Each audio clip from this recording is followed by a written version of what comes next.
শিক্ষা সংক্রান্ত গুরুত্বপূর্ণ আপডেট পেতে অবশ্যই চ্যানেলটিকে সাবস্ক্রাইব করুন, পাশে থাকা বেল আইকনটিতে অবশ্যই ক্লিক করুন।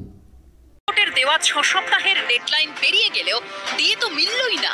উল্টে বকেয়া ডিএ মেটাতে আরো 6 মাস সময় চেয়ে সুপ্রিম কোর্টের দ্বারস্থ হলো রাজ্য সরকার।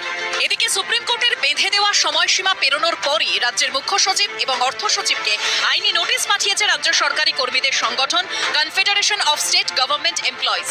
তাতে বলা হয়েছে, মাননীয় বিচারপতি সঞ্জয় কারোল ও মাননীয় বিচারপতি সন্দীপ মেহতার 16ই মের নির্দেশ ইচ্ছাকৃতভাবে আপনারা অমান্য করেছেন। এখনো পর্যন্ত কোনো সিদ্ধান্ত নেওয়া হয়নি এবং এ বিষয়ে আপনারা চুপ রয়েছেন। 16ই মে 2025-এর রায়ের প্রেক্ষিতে অবিলম্বে পদক্ষেপ নিতে আপনাদের অনুরোধ জানাচ্ছি। অ্যাবসলিউট অ্যাবসার্ড একটা অ্যাপ্লিকেশন সুপ্রিম কোর্টের কাছে করেছে। আমরা কন্টেম্প এইটার হবে এবং আমরা কন্টেম্প করব এবং আমরা সুপ্রিম কোর্টের কাছে এই টোটাল বিষয়টা যে সুপ্রিম কোর্টের অর্ডার ভায়োলেশন হয়েছে সেটা সুপ্রিম কোর্টের কাছে আমরা তুলে ধরব। এই উল্টে সুপ্রিম কোর্টে রাজ্য সরকার আবেদন করেছে বকেয়া ডিএর 25% মেটানোর নির্দেশ পালন করতে আরো 6 মাস সময় দেওয়া হোক।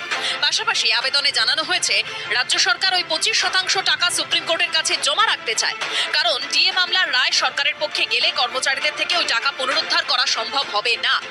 এই অবস্থায় আদালতের দ্বারস্থ হওয়ার পাশাপাশি রাস্তায় নেমে বকেয়া ডিএর দাবিতে আন্দোলন আরো জোরদার করার হুঁশিয়ারি দিয়েছে সংগ্রামী যৌথ মঞ্চ। সুপ্রিম কোর্টের যে অন্তর্বর্তীকালীন নির্দেশ ছিল 25% ডিএ দেওয়ার, সেটাকে মিটিয়ে দিক। অন্যথায় আমরা আদালত অবমাননার মামলা যেমন করব, পথে নামা হবে সর্বশক্তি নিয়েই। একটা ইন্টারলকুটরি অ্যাপ্লিকেশন করা হয়েছে, সেটা সরকার পক্ষ থেকে সরকার কি মনে করছে এবং কেন সময় চাইছে সেটা বলে সেটা করা হয়েছে। এবার সেটা মাননীয় সুপ্রিম কোর্ট দেখবেন, সেই ইন্টারলকুটরি অ্যাপ্লিকেশনের উপর হিয়ারিং হবে। এবার কে অবমাননার কেস করবে না করবে সে তাদের যদি অধিকার থাকে নিশ্চয়ই করবে। এই ঘটনায় তৃণমূলের পদক্ষেপের কড়া সমালোচনা করেছে বিজেপি। এই সরকার তো হাইকোর্টের রায়কে কমপ্লাই করে না, এই সরকার সুপ্রিম কোর্টের অবস্থানকে প্রকাশ্যে সমালোচনা করে। এখন সুপ্রিম কোর্ট যারা সংবিধানের ব্যাখ্যাকর্তা বা যারা সর্বোচ্চ একটা স্থানে অধিষ্ঠিত, তাদের রায়ের যদি অবমাননা হয়, তাদের নির্দেশকে যদি অগ্রাহ্য করে একটা রাজ্য সরকার, তখন এ নিয়ে যা করার সুপ্রিম কোর্ট করবে। আমরা ট্যাক্সের টাকা থেকে এবং আমাদের সরকারি কর্মচারীদের যে বকেয়া যে বেতন যেটা বঞ্চিত করেছে সেই টাকা থেকে আজকে কোটি কোটি টাকা তারা খরচ করে আবার সুপ্রিম কোর্টে তারা যাচ্ছে, সেখানে তারা আবার সময় চাইছে। আমরা মনে করি এটা একটা কন্টেম্প্ট অফ কোর্ট হওয়া উচিত, কারণ সুপ্রিম কোর্টের নির্দেশকে তারা ভায়োলেট করলো। বর্তমানে কেন্দ্রীয় সরকারি কর্মীরা 55% হারে ডিএ পান।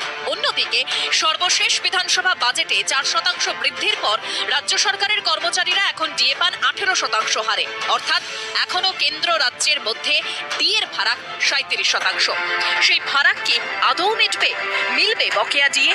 এখন এই প্রশ্নেরই উত্তর হাতড়াচ্ছেন সরকারি কর্মী ও পেনশনার্সরা।